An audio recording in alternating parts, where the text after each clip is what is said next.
good on here. Mm-hmm. So Nate Dogg was my, you know, like That's your Richard homie. Pryor and Sidney Poitier. You know what I mean? So we was Batman and Robin. Yeah. And that's when I called Nate over.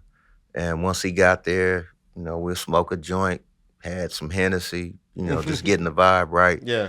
And Greg played a beat. So as soon as he started playing it, you know, we just sitting there, you know, bobbing our heads. And, you know, next thing you know, it's like, it was a clear black night, a clear white moon. Warren G was on the streets trying to consume some skirts for the eve so I could get some phones rolling in my ride, chilling all alone. Get some phones. Phones is, what I meant by that is, I don't want to say it. No. Listen, we're going to get into all headphones. That's what we call it. Headphones, but headphones. Like headphones. Because I will tell you right now, there's somebody on Genius who has that word as funk, and I was like, that makes no sense. No, phones. Genius corrected. He says, trying to get some phones, not some funk. We will make sure that gets corrected. Yeah, phones. And then Nate just started Came going right at. Yeah.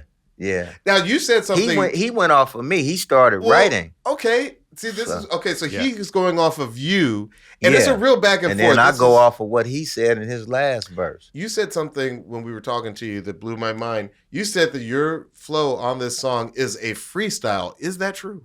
Well, the intro, the first part, first. Because his, you couldn't do. It's like that improv game. It's like finish my sentence, finish this story. Yeah. Like you couldn't freestyle. That would be almost asking too much of Nate Dogg. I just kept going off of whatever. Yeah, whatever he said. I went first, and then he went, and then you went back and forth a few times. We did it 4 times. Freestyle? Well, Okay. he did it twice. I did it twice, and every time he finished, I would listen to what he's saying and how he ended it, and that's what made me begin say. from that. So I hooks a left on 2-1 and Lewis. Some niggas shooting dice, so I said, let's do this. I jumped out the ride and said, what's up? Some niggas put some gas, so I said, I'm fucked.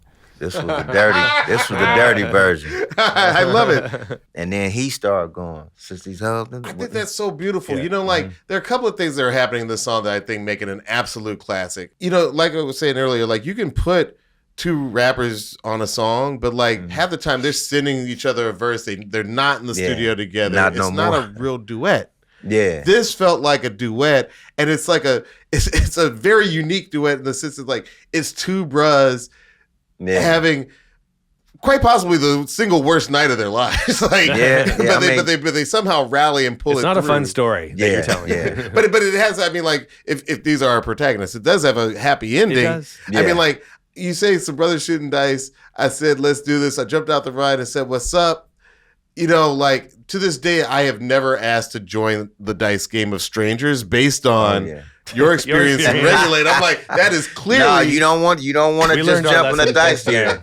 You're doing a public service. You guys don't want to just jump in the dice game. You got, if it is, it's got to be guys that you know. You don't want to jump in the dice game. And it turns so with people quickly. You say, know. let's do this, and then suddenly, like, what turns Why did so quickly? Why did they pull some gats? Yeah. Did that ever happen to you? Because you.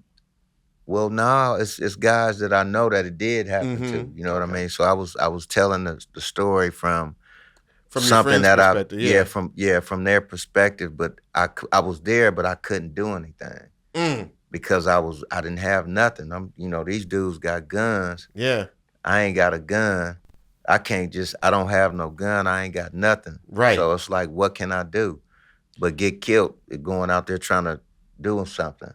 But I also think it's interesting from the point of view that, like, usually in, and this comes out even more later in the lyrics, you're kind of presenting a very vulnerable story. You know what I mean? Like, usually in hip hop, it's like, I have the power, I have the control of the situation. You're like, no, like, I'm getting jacked. Yeah. I'm breaking myself. Like, I can't believe they're taking Warren's everything. wealth. I'm getting jacked. I'm breaking myself. I can't believe they taking Warren's wealth. They took my rings. They took my Rolex. I looked at the nigga, said, damn, what's next? And this is that one time, we're not going to talk about the ending yet. This is that one time where it's like, I'm the rapper, I'm bringing this to you, but you know what? They got the better of me. Yeah. You know what I'm saying? Yeah. Like, I'm breaking myself. You know? Can't win them all. No, I love that. I think that's one of the reasons. Vulnerability. Why, Yeah. yes, I think that's one of the reasons why this song is so beloved, because it's not machismo, I should say, for the dig it. full 3.5 minutes. Like, no, like you're giving a story. You've set up a problem that we have to now then solve. Yeah, yes, indeed. And the cold thing about it is we didn't even have a hook. There's not really a chorus per se. No hook. There's no real hook. No hook. You do. To be fair, Nate's melody is kind of a hook. I don't even know. Is it Nate's melody or is it the instrumental? We can argue what it is. Or maybe the melody. Yeah, that's true. We left about it open James. for people's imagination. Like after we told the story that we told, it would leave people like, damn. The storytelling. They thinking like, what's gonna happen next? So you're so drawn into the storytelling that you don't need regulate. Like there's no chorus with the You should write that. You should write it. Regulate. Everybody regulate. Oh yeah. They're taking my wealth. I'm bringing myself. Fred Schneider here. B-52s. I hope y'all are listening. Oh yeah. The whole song for you right there. You're welcome. Yes, Warren G's indeed. like, how'd I end up next to these two clowns? That's all good. Yes, indeed. They took my rings. They took my Rolex. I looked at the brothers, said, damn, what's next? One thing that's really interesting to me about this period in hip hop is that y'all would record a whole nother version of the song with no swearing. Like, because, like when I would like hear on the radio, it'd be like, I looked at the brother said, damn, what's that? I can't believe I'm doing a Warren G impression. You're so good. That is my Fred Schneider. Oh, thank you. Well, I had to make it where, I mean, we used to do that. We would go back and re-record and do the radio version. But Right. I said to myself, you know what? I'm gonna stop all of that and just every record I do, most of the records that I do, I'm gonna do them where they clean already, so I don't have Do to the clean. go back. Do the clean first, so you have to come back. Yeah. You know what I like, and I've said this on previous episodes. I typically like the radio version, not because I'm like a goody two shoes, even though I kind of am my own way. I like it because a lot of times y'all will like paint a more complete picture. Like if you can't, put motherfucking or something like that in there, you'll put something like I always come back to that Snoop line, nickel plated. You know what I mean? Like, and to me, I can see like more of the poetic. visual imagery. Yeah. Sometimes I'm just saying, sometimes those clean versions, Yes, indeed. by putting more restrictions on you, it actually forces the artist to create something even more beautiful. Yes. And that's exactly what I started doing. Still a lot of artists that still just go all out and just get that, but then they like, dang, I don't want to go back and do the radio version. Get smart. It's so interesting. We often hear how like vocals on singers have to be doubled up. Here, we can obviously hear when you've chosen to double up your vocals and when you've decided to leave it.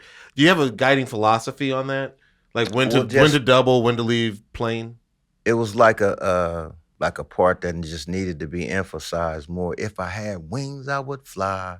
Because my thought was, if I had wings, I would fly. I'm trying to get the hell out of here during this situation that I'm in. So, by the way, if I had wings, I would fly. They got guns to my head. Okay. I think I'm going down. I can't believe it's happening in my own town. If I had wings, I would fly. Let me contemplate. I glanced in the cut and I seen my homie Nate. By the way, I love that line because, some people might be like, he took a part of Michael McDonald and looped it. That's not the same. It's like DJ Premier who'll take like this snippet and that snippet and blah, blah, blah. But what I think people don't often realize about this song is like just something like if I had wings, I would fly. That part, that's not interpolation. That's something that came out of your brain and you absolutely put that in there. You know what I'm saying? Like there's so much originality and things that are 100% original to you and to Nate Dogg and Greg, your engineer, that I feel like people need to give you those flowers based on that. You know what I mean? Because there's a lot of original stuff going in. I mean, I did that. You got to be original. That's like today, I be kind of going back and forth with some of the younger guys, and I told them we had to be something and sound different from what this artist or that artist. Today, a lot of artists kind of do the same style, sounding the same, using the same effects and all that. So same effects, same slang. Yeah. All right, well, we've got to hear some of Nate's isolated vocals, Yes. and I'm so excited for this after 30 years of knowing this song. Let's listen. Well, here's Nate right here. Just hit the east side of the LBC on a mission trying to find Mr. Warren G. Seen a car full of girls, ain't no need to tweak. All of you hoes know what's up with 213. And you're hearing it in the room, and it's just smooth right off the bat. There's no auto-tune needed. Since these hoes peeping me, I'm gonna glide and swerve. These bitches looking so hard, they straight hit the curb. They got my homie hemmed up and they all around. Can't none of them see him if they going straight pound for pound. Them niggas talking big shit before they start to clown. I best pull out my strap and lay them busters down. Man, such a distinctive flow and sound. And when you don't hear all the effects on it, I swear to God, it's something about you hear their age. Like that sounds like a very young man to me. Yes, indeed. In a way, it doesn't on just the natural on the song, the way it's played with compression and all the effects and the music and that's a young dude. Yeah. Oh yeah. Yes, and he's a great singer too. Oh yeah, great melody. Did he came up with that melody that first time around, or did you try a few melodies? Yeah, he came. He fed off of me. I got a car full of hoes and it's going real swell. The next stop is the Eastside Motel. Wow, singing that. Was the Eastside Motel a real place? Yeah. It was called the Eastside Motel? It was called the Alamo. Oh. Yeah. I feel but it's the East. It's the Eastside Hotel because it's y'all called it the Eastside Motel. Yeah, it was the East. That's the Eastside Hotel. That was a spot. I feel like Nate Dogg is really good at compartmentalizing because, at least according to this story, he showed up, he saved his best friend, he killed people, but now he's flipping back into freak mode. Back into continuing where we left off. Didn't miss a step. Didn't miss a step. I probably had to take a couple of weeks to think about the ramifications of that. But that's just me. That's not Nate. Oh yeah. That's not Nathaniel Hale. Is his name? His name was really Nathaniel Hale? Nathaniel Hale. So between Nathaniel Hale and Warren G. Harding, there are a lot of famous Americans. Oh yeah. I can see why you went by Warren G. And Warren Buffett. Hey. Warren Beatty. Yeah, there it is.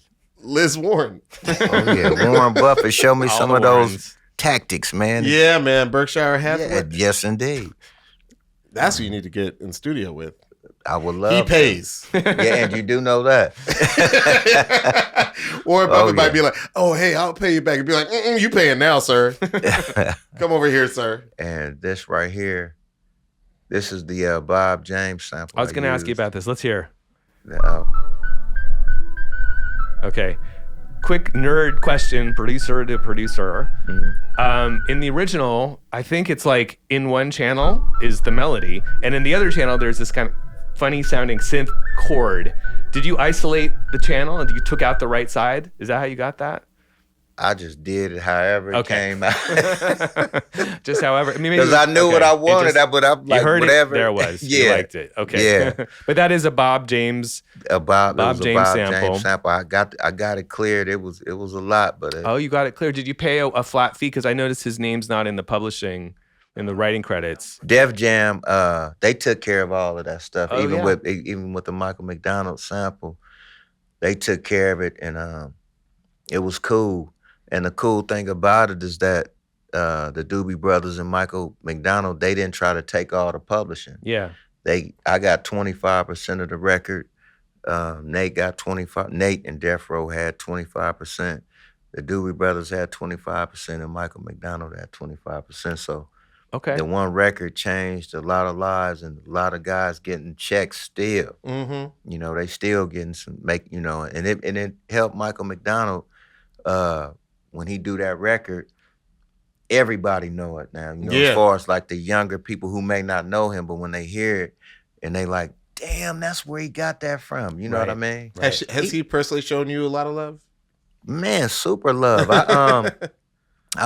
He had a show at Pachanga, the casino. Yeah. So me and my wife jumped in the car. I was like, I gotta go, because he's in California and he's not too far from us. It's gonna take us about an hour and a half or so, but we're going. So we hopped in the car. Me and my wife went.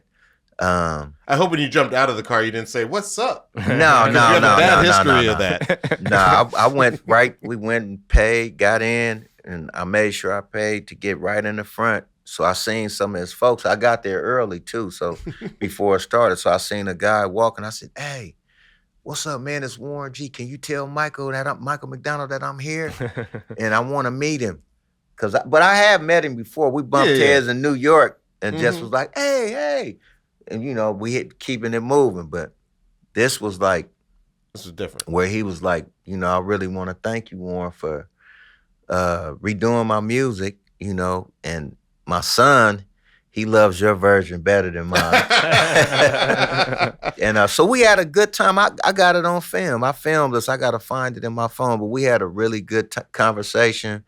And, he's, I'm going to just say it, like we say in the hood, he's the homeboy now. Yes, indeed. And by the way, you put some money in his pocket. Yes, indeed. Yes, well, indeed. actually, I wanted to ask you about that because in the public record, it's interesting what you're telling me, which we believe because that's probably you're on the ground floor of getting these royalty checks for 30 years. But in the public records, what's interesting is Michael McDonald is not included in the publishing. It's actually what the records show is 25% you, 25% Nate Dogg, but the other 50%, interestingly, is Lieber and Stoller. Well. Tell us the story behind that. Now, Lieber and Stoller, just really quickly for our listeners, that they don't might know already. be. They wrote Nothing But a Hound Dog, among others. They're big Elvis songwriters. Big Mama Thornton originally did that song, of course. Well, but go ahead. Lieber, I get the Doobie Brothers. Well, at first Lieber and Stoller wasn't in there, but it was the Doobie Brothers, and then it was Michael McDonald. That's interesting. So I think what may have happened because Michael McDonald, keep forgetting, it turns out.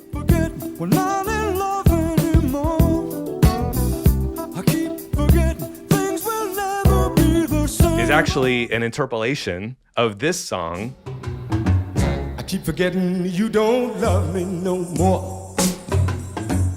I keep forgetting you don't want me. The original song is called I Keep Forgetting, and it's recorded by Elvis. Another version is by Chuck Jackson, 1962. Damn, I didn't even know that. Lieber and Stoller wrote that song, and maybe what happened along the way is Michael McDonald's I Keep Forgetting, which now that you've heard them, have some similarities to them. They must have, their estates or somebody, their publishers must have gone in and said, we want this song, the Michael McDonald. And because that song is sampled in your song, they went after that other 50%, which again, according to the public records, they now get paid on. I hope my estate is really, out there like that. Looking out for you. Oh, yeah. Let us know, because you're on the ground with the real checks getting cut. Yes, indeed. Yes, indeed. I want to ask you right now, because I think what you're getting towards is the G-Funk was like a brand new approach in a lot of ways. And, the G-Funk era. The G-Funk era. So who do you think invented G-Funk? Is it you? Is it Dre? I heard one person say they think it's above the law? Above the law.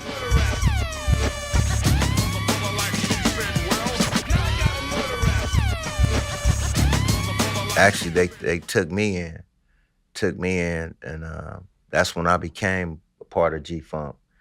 But what I did within the G-Funk is I created my own sound. Within the G-Funk? Within the G-Funk, and I called that, Warren G-Funk, but it's still... G's literally in your name. It's literally on your chest right there, on your chain, right? Yes, indeed. There it is. It is. It's G-Funk, but I created my own part of G-Funk, and I made it a different sound, and I made it worldwide. Your G-Funk is to where now people calling it a genre.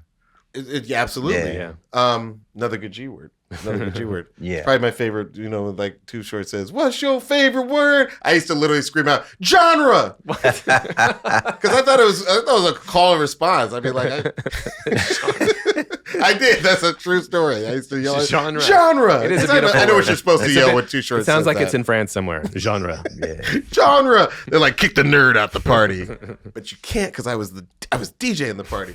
So now we want to talk about the legacy of the song Regulated. It plays a big role in your life. It helps to get you signed.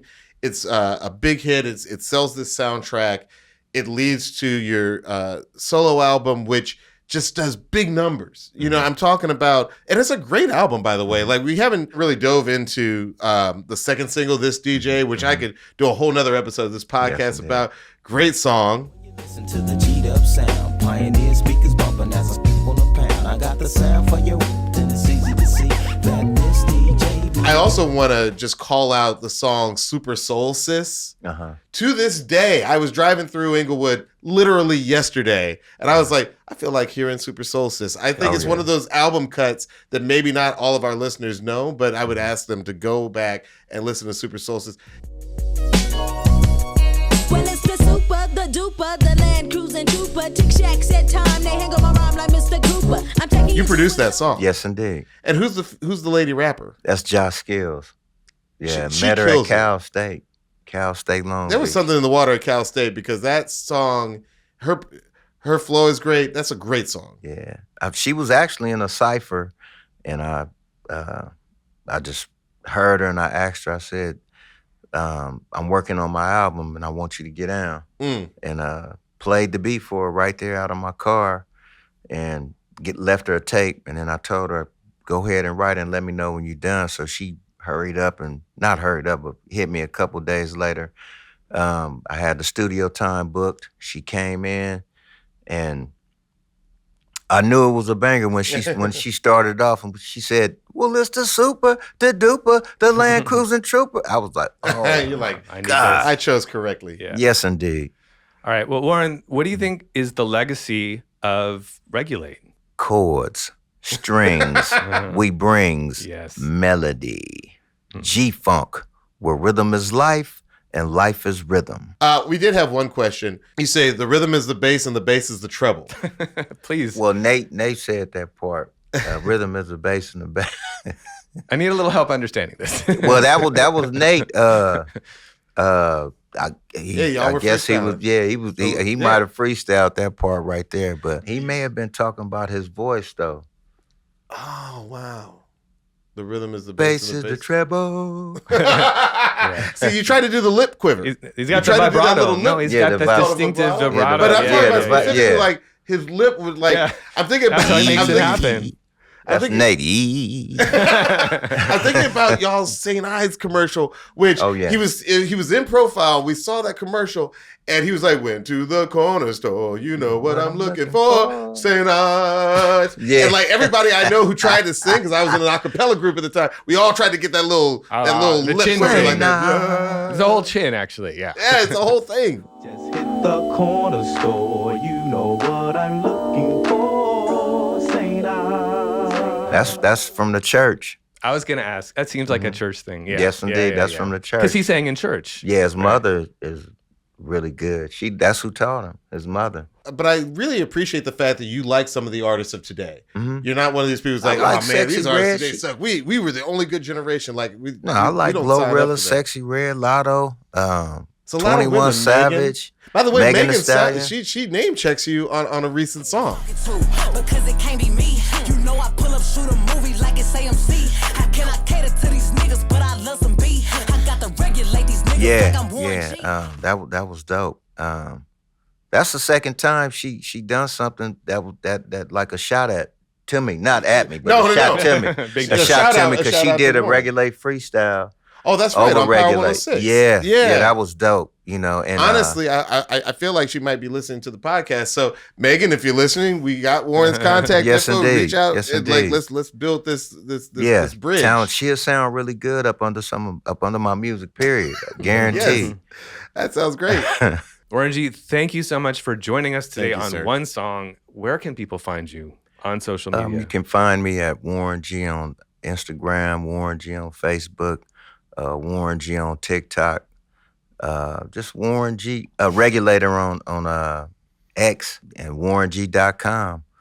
You know, and if you guys want to hear the first single, the new single I got out called Yes, Let sir. Me Breathe.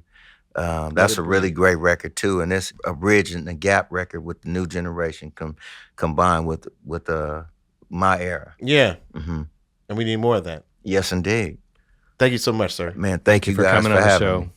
Been a Yes, pleasure. indeed. Thank you guys for having me. As always, you can find us on Instagram and TikTok. You can find me on Instagram at Diallo, Diallo, and on TikTok at Diallo Reynolds. And you can find me on Instagram at Luxury, LUXXURY, and on TikTok at LuxuryXX. You can also watch full episodes of One Song on YouTube now. Just search for One Song Podcast, and we'd love it if you'd like and subscribe. Luxury, help us in this thing. I'm producer, DJ, songwriter, and musicologist Luxury. And I'm actor, writer, director, and sometimes DJ Diallo. And this is One Song. We'll see you next time.